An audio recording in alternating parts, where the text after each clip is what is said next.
the stories tonight are all about my experiences with the paranormal and camping. Yeah, it's flipping freezing tonight, I must say.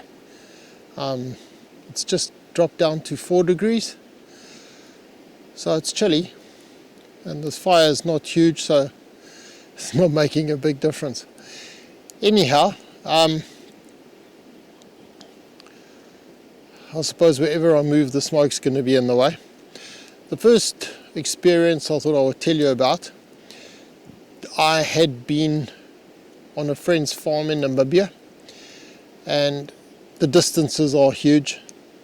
And when I was driving out, I said to him before I left, is it okay if I sleep in one of your marked off areas? When I say marked off, I wouldn't want to call it a paddock, because this particular farm had 25,000 sheep, and I think it was about 50,000 hectares. It was roughly 25 kilometers long by, 20 kilometers wide. It was huge. Anyway, so he said, yeah, go through one of the gates and camp where you want to. So on my way home, it was getting dark, and I thought, okay, let's do this.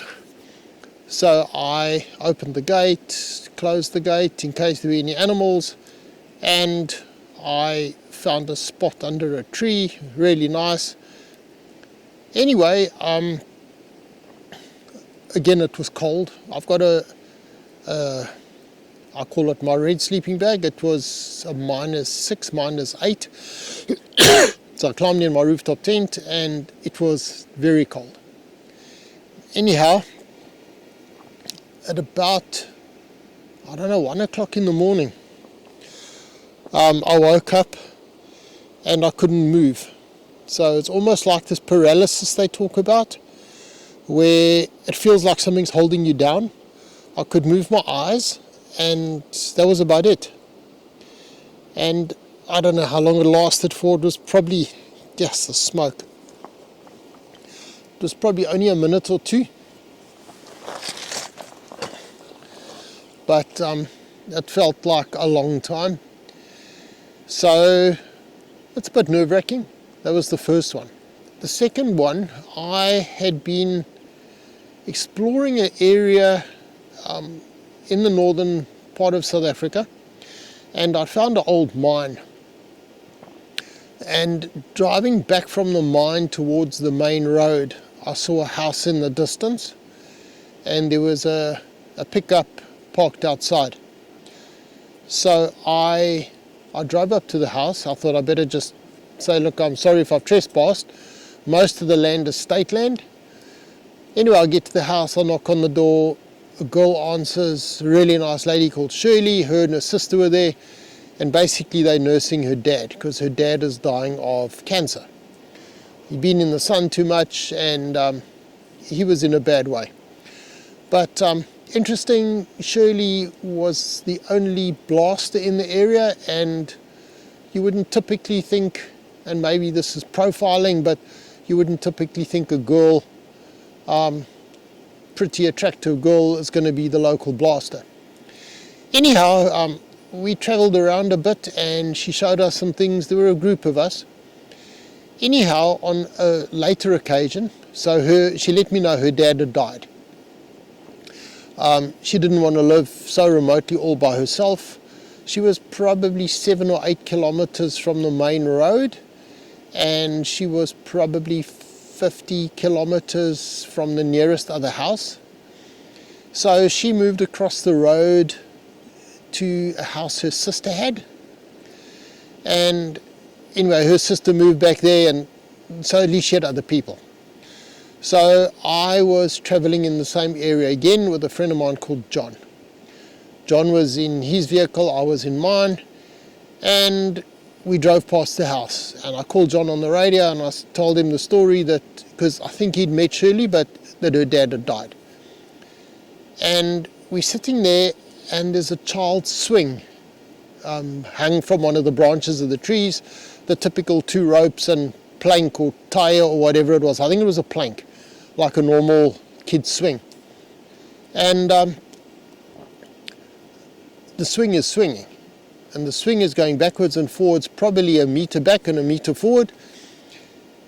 And I thought, okay, maybe one of the local, there were some local Nama people that were in the area, some herders, shepherds. So I thought maybe it was one of their kids that had been there and jumped off and the swing would stop. And the swing didn't stop moving, and there was nobody there and there was no wind. So John was about 150 meters away from me. So I called him, and before I could say anything, he says to me, "Have you been watching that swing? There's nobody here. The swing is swinging and it hasn't stopped swinging for 10 minutes. I said, "Yep, that's what I wanted to tell you." So when I got signal, I phoned Shirley and I said, I told her the story, and I said, "Maybe your dad is still here." And she said, "Yeah, he loved swinging kids on the swing, so he was probably there." But it's still quite eerie. Anyhow, then on another occasion, also in the similar area, well, there was another two stories. One is paranormal, one's not. So after meeting Shirley, she said to me one day, we were talking about UAPs, UFOs, being so remote, all this stuff. And she said, "You must meet," I think the gentleman's name was Johannes. So he was a shepherd. He had a, anyway, we won't go into his background, but he was a shepherd. He'd never been to school. He couldn't read or write. And all he did was live in a caravan and look after sheep. And he did this his whole life. He was about 40 when I met him. So anyway, she said, "You need to talk to him." So we got in the Land Cruiser and we drove and drove and drove, and we went to all the places where he normally camped. So we get back and we find him eventually. So in Afrikaans, the local language, she said to him, "Tell Greg your story." So he says to me, "Sir, I had a very strange experience." So I said, "What was that?" So he said, "The other night, it was 2 o'clock in the morning. He says, I woke up and it was daytime, but it was 2 o'clock in the morning. He says, there was light around my caravan. He says, I went outside and there was a big light in the sky, but there was no noise. And he says, it just stayed there. And he says, a little while later it left. He says, I went back to bed. I don't have a telephone, there's nothing, so I just carried on.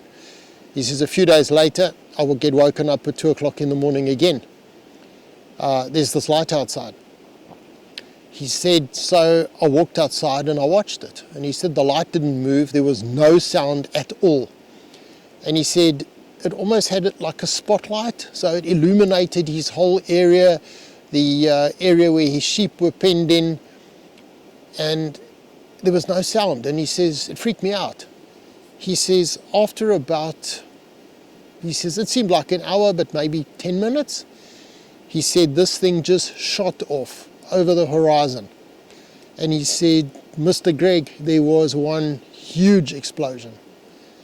So he says, it was, you could hear it, it was loud, it was like something had hit the ground and blown up. I said to him, did you go and have a look? So he says, Mr. Greg, I walk everywhere, it's too far. So I didn't even bother. Anyway, he couldn't give me much direction of where to go, so I didn't go and pursue it. But it was interesting. Then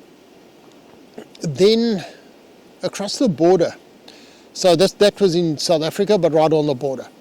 I was in Namibia, and we'd been exploring two things. One was we'd been looking for old mines, and the other thing I'd been doing is following or trying to find the route, because the Germans occupied Namibia. Namibia used to be called Southwest Africa, and before that, it was called German West Africa. And I'd been exploring routes that the German soldiers would have taken, because there's a German graveyard nearby. And we were trying to find the route they would have taken to cross the river, because the river's too deep, too wide. Anyhow, we drive down this valley, and we see a mine. So we stop and we go and have a look, and it's full of iron pyrite, which is fool's gold, and we carry on. But on this specific occasion, there were 4 or 5 vehicles. So we saw another very faint old track to the top of the gorge. So we drove up the track. It was hectic. On a later occasion, I took somebody up there and I had the guy's wife crying because she was so scared. Anyway, we get to this top of this area and we find it's covered in little round stones, and we find an area of about 10 square meters where it's been made into a circle and it's cleared. So what's this? So we thought, well, maybe the people that mine there used to come and camp up here, do something, I don't know. Anyway, so we make a big fire, and there was John, Hein, Wayne, and myself. I think it was just the 4 of us, 4 cars, 4 of us. And we're sitting there. It's now got dark. So if you were to walk 20, 30 meters from where we were, you would walk over the edge of the cliff.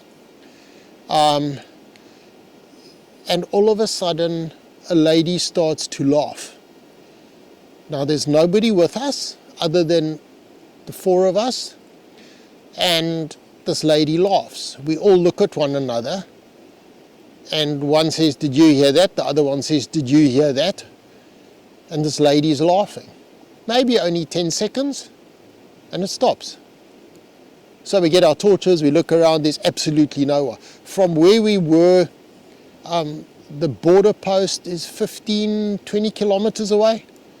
So there's nobody nearby. Anyhow, the next day, you do sleep a little bit uneasy after that. So the next day we drive back into the valley, and on our way towards the river, we saw some crosses on the cliff. So we couldn't find out what had happened, but we had assumed that there was probably a party, dance, maybe the circle was where they used to dance, I don't know. And somebody had had a little bit too much to drink or gone to have a pee, and they'd walked over the edge of the cliff. And that's what the cross was on the other side. But yeah, it was eerie. Anyway, I suppose these things happen. I'm quite interested in it, so I still don't enjoy it particularly. But those were my paranormal experiences while camping. One last thing which I haven't put up, which has got nothing to do with paranormal, but in New Zealand there is story of Moohau Man. Now Moohau Man is the same as Bigfoot, the Yeti, what's it called in Australia, Yowie. So it's all the same thing, and the local people believe that Moohau Man is there and he gets seen every now and again. Very similar stories to what you hear in Australia, in America, in Canada, in Alaska, in Tibet, very similar. So I was filming a documentary on Moohau Man. I've never actually put it up, but I was in this forest, the last place that he was seen, and I'd walked in quite a long way. I was all by myself. Gloria was sitting in the car, and while I was filming and talking and doing the whole thing, I know there was nothing there, but it is a little nerve-wracking. Anyway, maybe I'll put the documentary up. Where we're living now, there's some fjords about 300 kilometers away, and that's another place that Moohau Man or Bigfoot is supposed to have been seen. So one day I thought I'd go down and film it and go and have a look. Anyhow, I hope you enjoyed those stories. It's getting very dark. I need to get out of here. I think I'm going to just cook the food at home. It's now, I don't know, probably down to 2 degrees. It's freezing. So we'll chat again. Thanks for watching. See you next time. Bye.